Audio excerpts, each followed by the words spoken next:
Hello everyone and welcome to this webinar about the EU Innovation Fund, Swedish success factors and the road ahead. My name is Mattias Schain and my law firm is one of the organizers of this webinar, together with Granitor, SMAPP and IMCG, where my firm supported the HYBRIT application and the remaining organizers supported the Stockholm Becks application, both successful in the first large-scale call of the fund. So, as the title indicates, the seminar will have two segments. In the first segment, the Stockholm Exergi and HYBRIT will present a series of success factors that we believe were crucial in winning the evaluations. And in the second segment, we will look ahead and discuss where the fund is headed next. Now, unfortunately, for this second session, Mr. Christian Holzleitner from the European Commission has needed to cancel his participation in the last minute. So instead, this segment will focus on the current amendments of the fund that are being discussed within the Fit for 55 process, and this will be presented by Mr. Sebastian Marx of SMAPP and Mikael Kullman of Granitor. If you have any questions throughout this webinar to the participants, feel free to email me at this address, and I will forward the questions during the Q&A session, which will be halfway. So before we start, just a few short words about the projects. The HYBRIT project is organized by the HYBRIT Initiative, which consists of 3 companies. SSAB, who is Sweden's largest steel producer, LKAB, which is Europe's largest iron ore producer, and Vattenfall, which is one of Europe's largest energy producers. And HYBRIT's Innovation Fund project is about deploying the world's first industrial-scale fossil-free value chain for steelmaking. And basically what it entails is transitioning the technology from today's coal-fired blast furnace process to a new hydrogen-based iron-making process. And this means moving from current 2,200 kilograms of CO2 emissions per ton steel to about 25 kilograms of CO2 emissions per ton steel. Becks Stockholm is a project about biogenic carbon capture and storage, and Mr. Johan Alsparr, who is the project manager, will present it shortly in just a little while. Now, in this first segment, we will present 8 success factors that we consider extra valuable for why these 2 projects were successful. But we have also chosen them from a learning perspective because we think that they could be valuable for a wider audience that are now preparing or considering to prepare their applications. And first, I will give the floor to Ms. Amanda Öhman, who is the project manager for the Innovation Fund application for HYBRIT. Please, Amanda. Is my microphone on? Yeah, perfect. So let's start. The first project-specific success factor that we want to highlight is the fact that the HYBRIT project is a value chain demonstration. It's a demonstration of a complete new fossil-free value chain from mine to steel, where the first step is the iron ore pellets production from iron ore in the mine, which is later reduced to sponge iron by using hydrogen, and the hydrogen is produced from fossil-free electricity. And it's this step, the reduction step, that is in the traditional steelmaking process. You use coal in this process, and by using hydrogen, we're able to almost eliminate the emissions from the reduction step. And in the last step, we have the sponge iron that is melted into in an electric arc furnace, and you have crude steel, which you can make into different steel grades. And by having this value chain approach, the project can actually be self-sufficient in most of the important feedstocks, which for this project is the iron ore from the mine and also the hydrogen for the reduction. And also by collaborating and working closely together in the consortium and the value chain, it's possible to optimize the value chain and work together with product specifications and process integration and so on. And through this value chain, the project will contribute with emission reduction of over 14 million tons of CO2 during the first 10 years in operation. And these emission reductions are actually accountable. So it's the value chain perspective that actually enables these significant accountable emission reductions. The next thing that I want to highlight is that the project has actually already in the application stage a significant project maturity, which includes both the paper maturity, which was required in the application, for example, feasibility studies and plans and so on.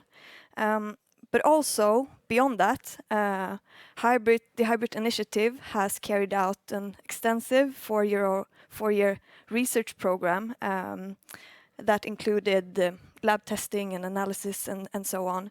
And we did this together with Swedish universities and research institutes and, well, researchers, mainly in Sweden. And in addition to that, HYBRIT have also carried out and are carrying out technology development in different pilot projects, also covering the entire value chain. It means that HYBRIT actually has been able to prove all the parts of the value chain in pilot scale. And in 2021, I can change the picture here, we were actually able to produce the first hydrogen-reduced sponge iron in our direct reduction pilot plant, as you see here in the picture. SSAB could then use this sponge iron to produce the first fossil-free steel. So we have done it in pilot scale. And also, of course, by doing this, we've gained much valuable know-how that we are able to use now when we're scaling up and doing this in an industrial demonstration. And on the operational side, we've also developed a significant maturity. For example, the project had already at the application stage the necessary permit process is ongoing and had started the public consultations, and also secured key staff with extensive experience through the consortium formation and by recruiting. So we think that these are the most important project-specific success factors for HYBRIT. And now Mattias is coming back. Thank you, Amanda. Thank you. So I will focus on two more generic success factors that could in fact be applied more or less to any project. And the first relates to the core team composition of the HYBRIT core team. So we had a core team that consisted of 3 functions. The first was manned by a specifically allocated engineer, that was Amanda, and her predecessor, who was later on maternity leave, Cecilia. And they were product leaders, and they were both experienced within industrial engineering and management. And they were supported first and foremost by a specifically allocated internal engineer. And this engineer was a technical expert within the HYBRIT technology. And he had also been with the project for a very long time, so he knew the project's technology inside out. And they were in turn supported by myself as a state aid consultant. And the fact that we had the full expertise of the project, the operational, the technological, and the financial within the team meant that we could spend our time not trying to extract the knowledge from the HYBRIT organization.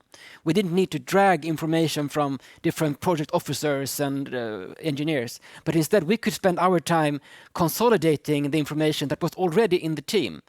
And this meant that we could have a very efficient and creative and fruitful process. Secondly, we worked in a text iterative method, which I think was key to producing the application. So first, everyone in the team drafted their respective plans and appendixes and answers to questions. And then we went into an iterative redrafting phase where we commented on each other's sections. And for some weeks, these documents were just littered with comments like, I don't understand this. Why is this relevant? Please explain this further. And this meant that we could iteratively redraft until we had a content that was the best possible from the information that we had. And then we moved the writing into a single hand write-through, where one of us rewrote the whole application, or actually not rewrote, but edited it from upside down, from up to down, in a way that the application became coherent, with no repetitions, with the same structure and disposition, and with a clear storyline throughout the application. And this method, I think, was important in gaining a well-written and structured application. And this was the success factors from HYBRIT, and I now give the floor to Mr. Johan Alsparr, who is the project manager for Stockholm Exergi, Beccs Stockholm. And you will start by giving a short introduction about the project and then the success factors that are pertinent to your project. Welcome. Thank you, Mattias. Hello, everyone. I will start by saying a few words about the project, Beccs Stockholm. The project is, in short, it's about capturing biogenic carbon dioxide from the existing CHP plant at the Värtan site in Stockholm. We capture around 90%. The capture rate is 90% of the biogenic carbon dioxide. And that adds up to around 800,000 tons of biogenic carbon dioxide per year. And it is a retrofit to an existing CHP plant. It's a post-combustion plant. And there is a heat recovery of waste heat to the district heating network. And this biomass supply is, of course, sustainable and applicable to all the red directives and so on. No additional outtake. And the funding legs for this project are three. The first is the EU Innovation Fund. Second is the planned Swedish state aid program with a reversed auction for negative emissions. And the third is the carbon removal certificates, which is the long-lasting, we think, success factor for this kind of business model through the voluntary carbon market, VCM market. So that was a quick introduction to the project, and I will go into our success factors as we see them. To start with, we think that we managed to present a good process understanding. The HPC technology, hot potassium carbonate technology, is well proven in many applications, but not in the application to where in the biofuel CHP plant. So therefore, we have constructed and commissioned together with the Swedish Energy Authority, the Swedish Energy Agency, test facility, which now has been in operation for 2 years, just concluded its second operation season, just to test the actual process with actual flue gases. And as I mentioned, a high effort on preserving the total plant efficiency. All CCS processes are very energy consuming. So we have put a lot of effort into conserving the plant efficiency. Of course, we use electricity, but the waste heat from the process will be recovered into the district heating system, therefore conserving the total plant efficiency. And also we put a lot of effort in presenting our experience in large implementation of large-scale projects. We have a long history of this company, and we've built many plants throughout the years. So we think that this is one plant, another large-scale project implementation. So we think that we have good processes and we have a good track records for that. So that was our first success factor as we see it. And the second one, as I mentioned, is this large point source of negative emissions. Negative emissions as compared to fossil emissions is a completely separate discussion. So the negative emissions are something that we need to reduce carbon dioxide from the atmosphere, not just we need to lower the content of carbon dioxide by removing carbon dioxide, not just reducing it by using less fossil fuels. So therefore, this large point source of carbon dioxide, biogenic carbon dioxide, we think is one of the success factors. And since it's also a large, it's a cost-efficient way of reducing carbon dioxide, both from the point of the amount of carbon dioxide received as by the support from the Innovation Fund, but also when it comes to implementation, the project, that is also cost efficient. The bigger you have a point source, the more cost efficient it will be. And then this one that we think is one of the technology, of course, the technology is there and the technology will be possible to implement, we think. It's of course, it's a challenge with this large scale implementation we are planning, but the real challenge is to make this work from a business perspective. Who will pay for this? Will it be the society? Will it be us taxpayers? Or who is actually going to pay for this negative emission that we so much need in the world today in order to fulfill the Paris Agreement? So we have put a lot of efforts also already in the business model in the application, but also we work on that very much all the time to find this business model and to make this tradable, some kind of marketplace for these CRCs. We think that is the key challenge to make this fly, not just for our project, but all for all of this reducing the carbon dioxide. Scalability, of course, is also one criteria that the Innovation Fund put up. And we think that once you have managed to prove that this value chain and the market for the CRCs is there, then of course there will be a lot more or less. Our project has a potential of 800,000 tons per year.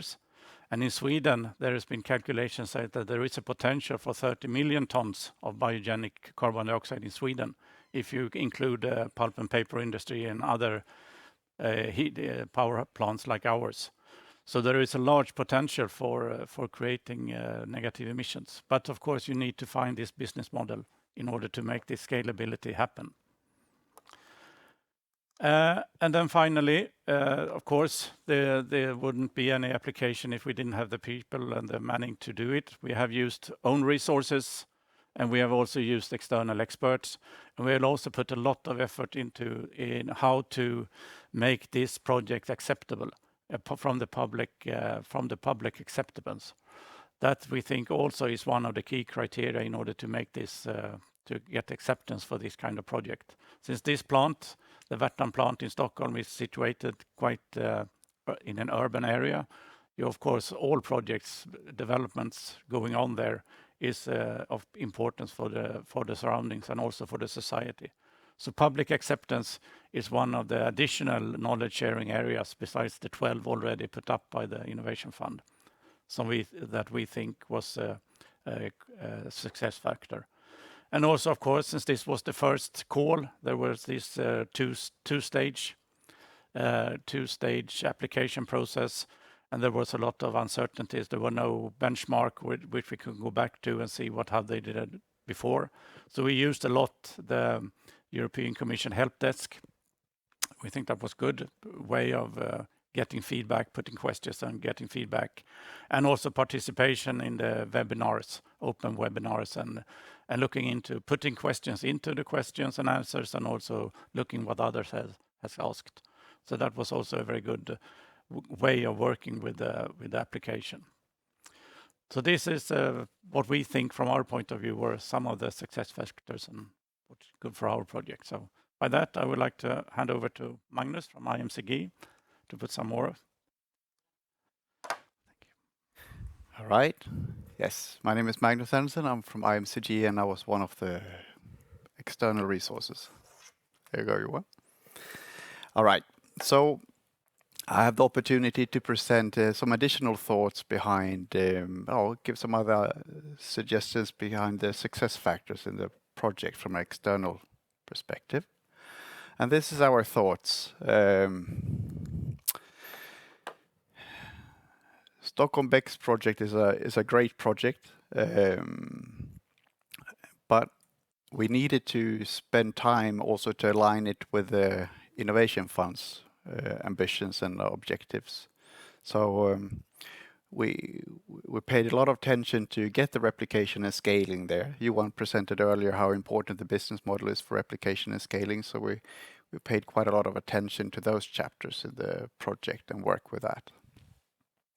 So that's one area. I have two more, then I will leave this floor for you. So the second thing is that Innovation Fund application is a big application. It's a lot of pages, but I can tell you what, it doesn't fit everything. Everything is not there. All the questions are not there. So for instance, we paid quite a lot of attention to present the full story of Becks Stockholm. And one thing is, for instance, I'll tell you, is that the application did not contain the real questions regarding innovation. There were more technical innovations, but Stockholm Becks project main innovations is not only technology, it's also a business innovation. So we spent the time, so we looked for gaps in the application and tried to fulfill them with it to fit the full story of the project.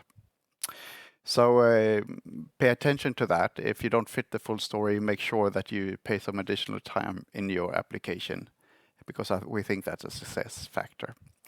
And last but not least, let's see if I can get that on. We're all humans. So this is an important thing. This is something this is a success factor. And why is this a success factor? We are one team writing and developing the application, building the application. On the other side, we have people evaluating the application.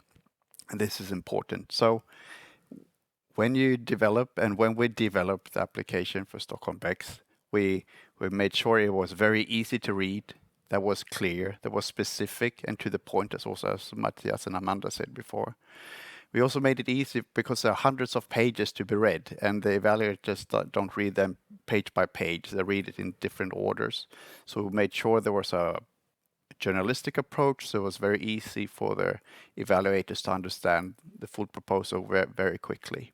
So those are the three success factors also from us as external resources to the project. So thank you very much. Thank you, Magnus. And this brings us to the questions that we have received. And I invite Mr. Alsparr and Ms. Öhman to join me here. We have received some questions. I hope we have time for them all. So the first question is this, and I will address it to both of you. So how did you decide how much money to apply for? Since the cost efficiency criteria is based directly on the requested amount, were you strategic and tried to maximize your score, or what was your consideration? Would you like to start, Amanda?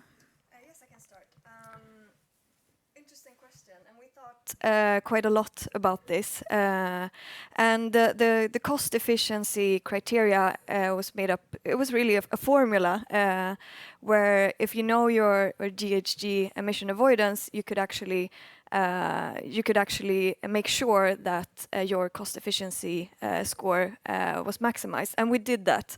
But still, you don't know. We didn't know what other projects that were involved. We didn't know. It was the first.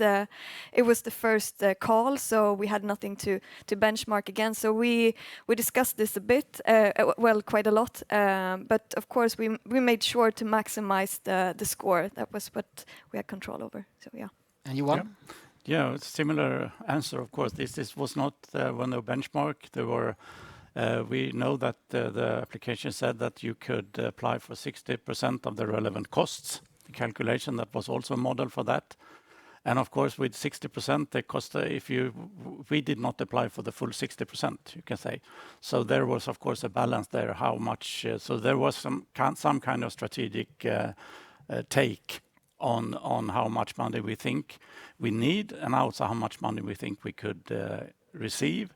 and that was, of course, a balance. So there was not just a full application with 60% of relevant costs and then put it on the 800,000 ton. There was not like that. It was more a balance and trade-off and see pros and cons. So this next question is for you, Johan, and the Stockholm Exergi. So how big was your team? How much time did you put into the application? And how did you divide the work between internal and external resources?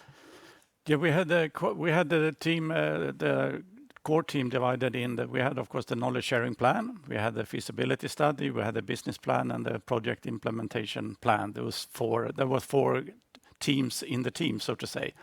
So they can say that we had the external resources in each of these teams, but we have own representatives responsible for each of the producing of these documents. So I can't exactly say how much. There was a core team between 5 to 10 people, and of course we have additional resources supporting the team when developing the documents. So perhaps in total 10 to 20 people, but the core team between 5 to 10, and myself as project manager for the entire application.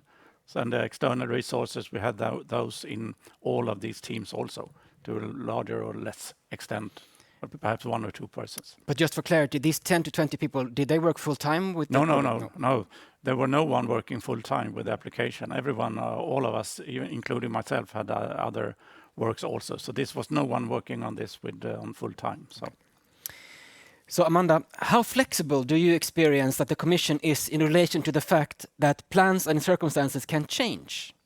Do you feel constrained now in developing the project by what you wrote in the application? I don't think we're restrained, but of course we're dedicated to deliver on what we have written in the application, and that is our plan.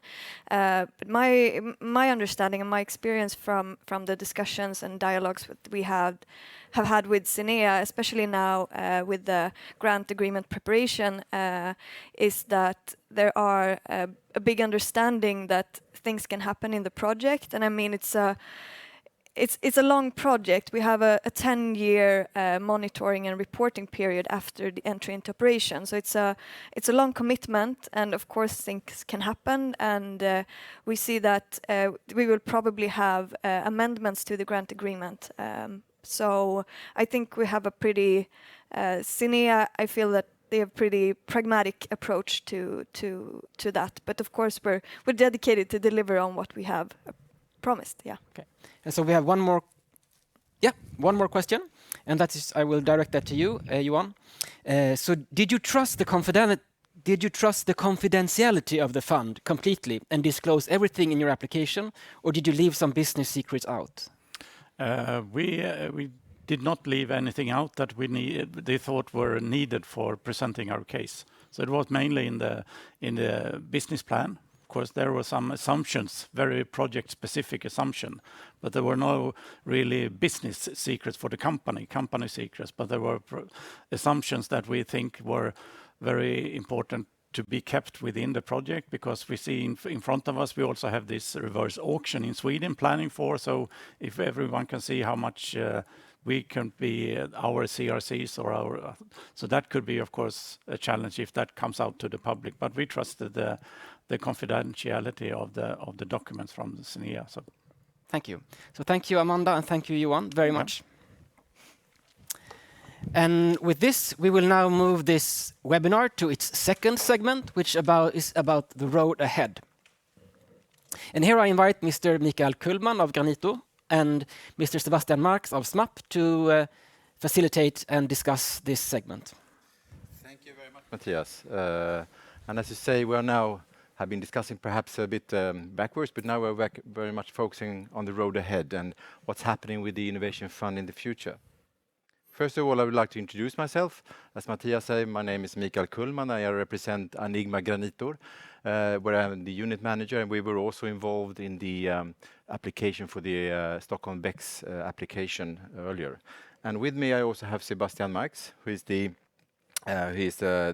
European affairs expert from SMAPP, and you're located also in your office and work out from your Brussels office, which is very good, and also involved in the application for Becks Stockholm.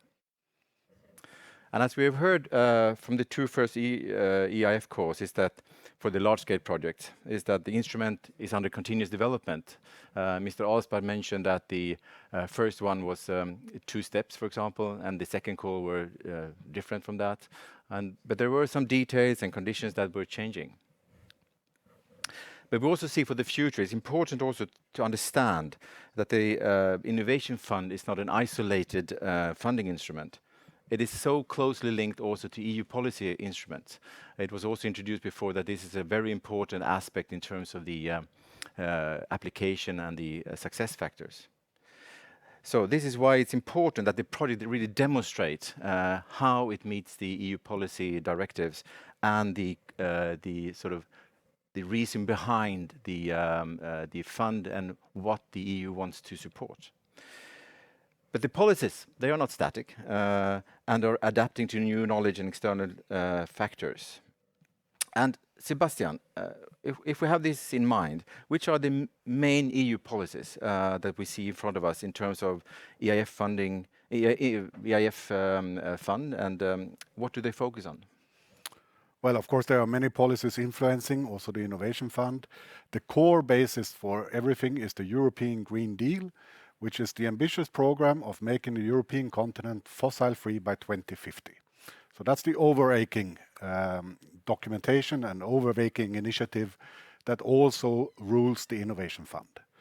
Now, to deliver on the idea of becoming fossil fuel free by 2050, the European Commission launched a whole set of initiatives last year called the Fit for 55 package. And that contains legislation that will, for instance, regulate stronger the emissions from passenger cars, or producing a new forestry strategy for Europe. How are we going to deal with the forests? And what is most important for the Innovation Fund is a revision of the European emission trading system, because it's the ETS system that it's called, that actually releases the funds that finances the Innovation Fund. Now, we're all aware of the tragic war in Ukraine, and the EU has reacted with sanctions and with the a program called Repower EU, which is a plan to make the EU independent of Russian fossil fuels. And that's one of the key drivers right now. So this Repower Europe, obviously, seems to be important also for the Innovation Fund, no? Yes. So what do you think? What kind of changes do you expect, especially from this Repower Europe initiative? Well, it's very clearly stated in the Repower initiative that the next call, which will be launched later this year, there will be 3 billion euros. So it's a doubling of the funds available for the Innovation Fund call, which of course is very interesting. And they are introducing windows of the Innovation Fund, so 3 windows for Repower EU. And that's basically, we will see how they will actually organize the windows. We don't have that information yet, but they are 3 windows that are focusing on innovative electrification and hydrogen, innovative clean tech manufacturing, so electrolyzers or heat pumps for industry. And they introduce a window which I call mid-sized pilot projects, where you can validate and test highly innovative projects. So this is going to be very interesting to see how the details of this will be organized. For example, an energy storage project, which might have a budget of 50 million euros, could fall either in the mid-size window or in the innovative clean tech manufacturing window. So it will be very important for any project promoter looking at the next call to really understand how these windows will work. And we're all looking forward to hear more from the Commission on the practicalities. But now then you mentioned the Repower EU for the next call, and that is very interesting. But if we look ahead, you also mentioned the other policies are developing. In the long run, what changes of the Innovation Fund could you foresee?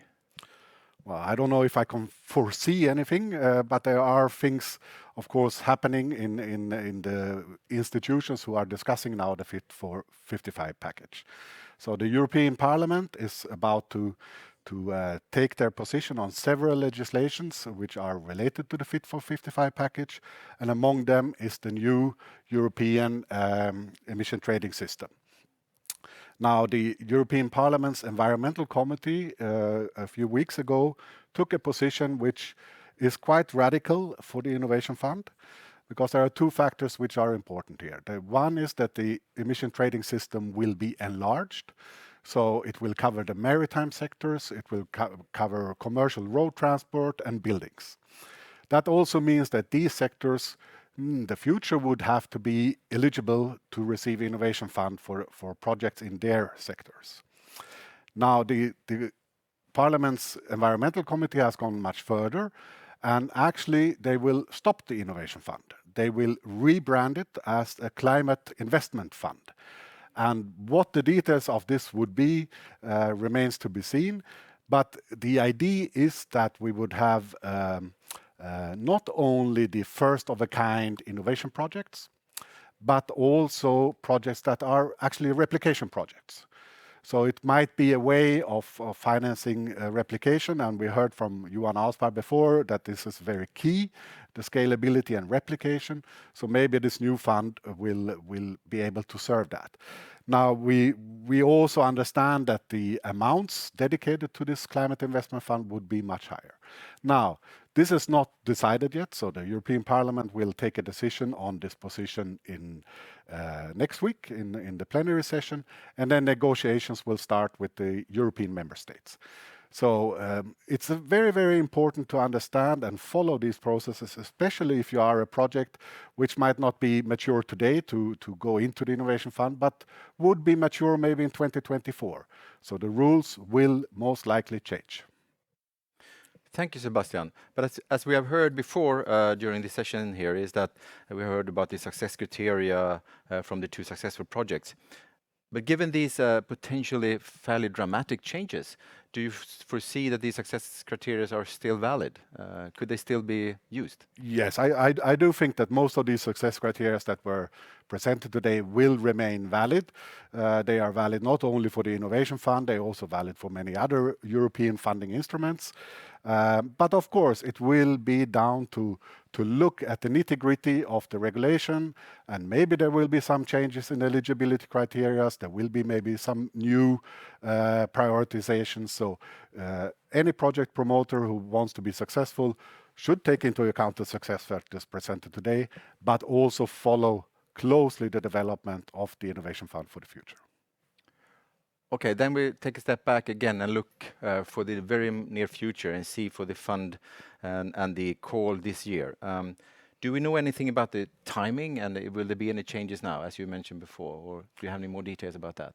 Well, we don't know any details about that. The ambition of the European Commission is very clear, to have the call launched as foreseen October, November this year.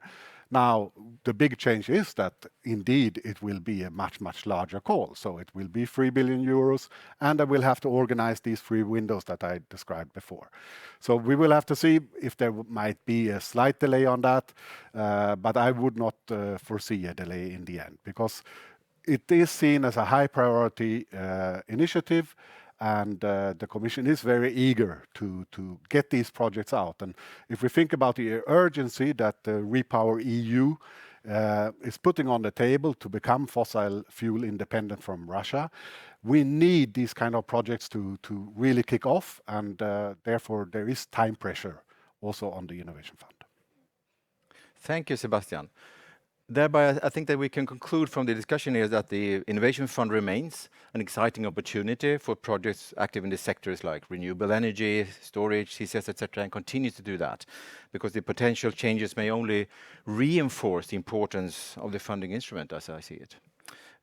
We know that there are many excited project promoters out there, and you're listening today, and I hope that you together with us, we'll also closely follow this development, and we are really looking forward to continue our engagement in supporting innovative transition projects within the EU.